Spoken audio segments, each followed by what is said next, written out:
Hola, soy Roberto Junquera y quiero en este vídeo hacerte una reflexión para mí fundamental sobre un tema muy común, muy habitual en nuestra práctica clínica diaria como es la dorsalgia. Contracturas dorsales rebeldes al tratamiento como no puede haber otra patología del sistema musculoesquelético. Muy rebelde, tanto es así que muchos pacientes me han contado que ya no acuden al fisio porque es un dolor que lo han tratado varias veces, les alivia, les mejora, pero muy temporalmente y que vuelve a recaer. Y que así ha sido con diferentes profesionales en diferentes momentos de su vida y es un problema que acaba siendo rebelde y crónico. Y que puede acabar evolucionando luego a patología cervical, hernias cervicales, síndrome de Tietz, afectación incluso de la mecánica del hombro con tendinopatías en el hombro. Pero me centro ahora mismo en la dorsalgia. Habría que preguntarse, para solucionar realmente este problema, sabemos que es una contractura, que puede haber algún punto gatillo, pero ¿por qué? ¿Por qué tiende a volver? Yo si tengo una humedad en el suelo de mi casa, un charco, una pequeña inundación, lo primero que hago, mi instinto es limpiarlo, secarlo. Como una contractura en la espalda, lo que hago es darle un masaje, hacer punción seca. Pero si esta humedad vuelve a aparecer una segunda vez y la limpio, y una tercera vez y la vuelvo a secar, y una cuarta vez y una quinta, y hago el tratamiento que aparentemente va bien, porque de momento seco el charco, pero este vuelve, me tengo que preguntar, me tengo que plantear que el problema no está ahí, en el suelo, en el charco. Esto es obvio, ¿verdad? Enseguida, no hace falta que lo hagamos 20 veces. A la segunda o tercera que secamos y vuelve a aparecer, decimos, oye, aquí hay algo, ¿verdad? De algún lado viene esta fuga de agua y miramos al techo, nuestra vecina igual tiene una fuga de agua o el tejado está mal impermeabilizado, enseguida buscamos, ¿verdad? ¿Y por qué no hacemos esto con una dorsalgia? La tratamos, punción seca, masaje, manipulamos y vuelve, y vuelve, y vuelve. Es un problema que yo padecí durante muchos años, una dorsalgia derecha, que el traumatólogo me decía, es que esto es una dorsalgia benigna. Que gracia me hacía a mí entonces, porque dices, claro, es benigna porque no es maligna. No es maligna porque no es derivada de un cáncer, ni de un problema pulmonar, de una neumonía. Es benigna, es muscular. Como aguántate, que es benigna. Te tomas algo, algún antiinflamatorio de vez en cuando. Antiinflamatorios que ahora has observado con los pacientes que no hacen absolutamente o muy poco en estos casos. Porque en el fondo es una tensión muscular que puntualmente puede provocar un bloqueo vertebral, intervertebral, bloqueo dorsal, una sensación como de un clavo que está ahí, algo está mal colocado, ¿verdad? Yo cuando tenía esta contractura, el masaje fuerte en esa zona, que me metían en el codo y me hicieran daño ahí, que me hicieran un masaje potente en el músculo, me aliviaba, me lo pedía el cuerpo. Como pasa frecuentemente a tu paciente. Pero el problema volvía al día siguiente. Yo a veces ya buscaba en casa apretarme contra la esquina de una pared o hacer masaje con una pelota porque no puedes ir a un terapeuta que te trate cada 2 por 3 algo que te supone un alivio a muy corto espacio de tiempo.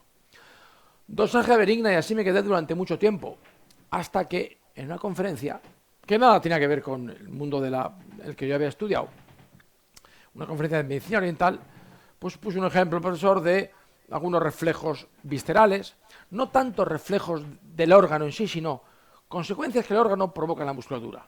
Del mismo modo que el corazón, explicaba él, provoca a veces una tensión muscular cuando el corazón está comprometido, le falta riego, por ejemplo, una angina de pecho, o a veces simplemente palpitaciones y taquicardias, que son funcionales, son nerviosas. Provoca estas problemas cardíacos, provoca una tensión muscular en la zona cervical alta, a veces con irradiación supraclavicular, infraclavicular, por bloqueo en el fondo de las primeras costillas. Hay una rigidez definitiva de esa zona intervertebral en T1, T2, T3, que genera una contractura o una contractura que genera rigidez, ambas dos cosas se dan al mismo tiempo, y todo esto puede acabar repercutiendo en dolor hacia el brazo, dolor hacia el brazo incluso hasta la mano. Es decir, hay un problema orgánico, pero que se traslada a un problema muscular y articular. Lo mismo pasa con la dosalgia. En mi caso, en el caso de la dosalgia derecha, tiene que ver con un desarrollo, una disfunción del hígado. Me decía en esa conferencia este profesor, que yo pensaba que tendrá que ver el hígado con esto. Si el corazón provoca unos reflejos que ya conoceréis y que se dan con cierta frecuencia, están admitidos por la ciencia, porque simplemente se observan, son así, no hace falta tampoco demostrarlos, ¿por qué no otros órganos van a provocar también estos reflejos? Por ejemplo, el hígado en la zona dorsal derecha, el estómago en la zona dorsal izquierda, el útero, la próstata en la zona lumbar, más hacia la derecha, el riñón, la vejiga, el intestino grueso, el intestino delgado, la vesícula biliar. Todos los órganos pueden dar un reflejo tensional en la espalda. En la zona dorsal, fundamentalmente en la derecha, hablaremos del hígado, en la izquierda del estómago. El que tiene tendencia a ser más crónico es, bueno, es más frecuente del lado derecho del hígado, pero tampoco quiero menospreciar las dorsales izquierdas por el estómago. En definitiva, hablamos de desarreglos viscerales, no de enfermedades. Hablamos de órganos que no funcionan bien, pero no están enfermos. A veces estos órganos simplemente, como me pasaba a mí, pueden provocar algún problema digestivo. Dispepsia funcional, hinchazón de estómago, me sienta mal esta comida, me sienta mal otra comida. A veces dolores de cabeza, a veces un ardor de estómago, una acidez de estómago. Pequeños desarreglos que la medicina no tiene mucha solución para ellos, y si lo tiene son medicamentos que tapan, un antiácido.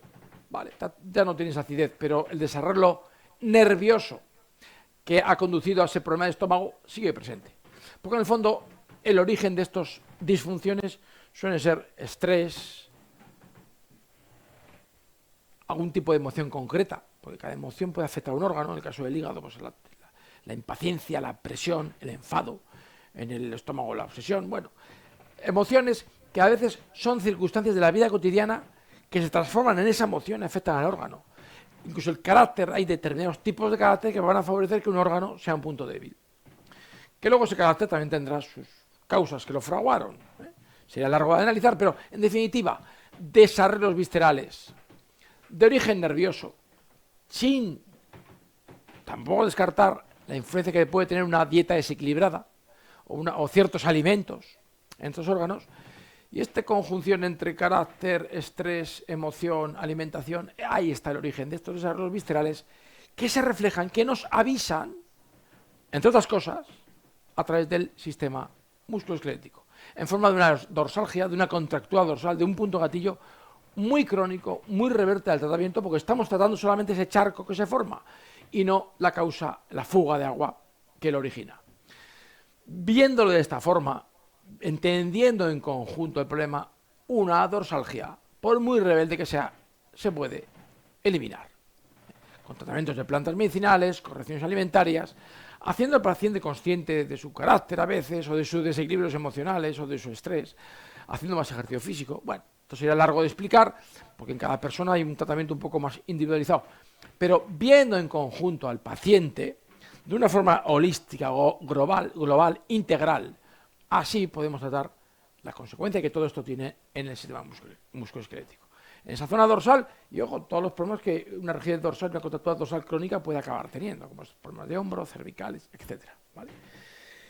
Por eso, si quieres saber más sobre cómo tratar estas dolencias, cómo diagnosticarlas en primer lugar, cómo se producen estas relaciones, te hablaré un poquito en una masterclass gratuita, una conferencia que tienes, puedes acceder a ella en un enlace que tienes en la descripción de este vídeo. ¿Vale?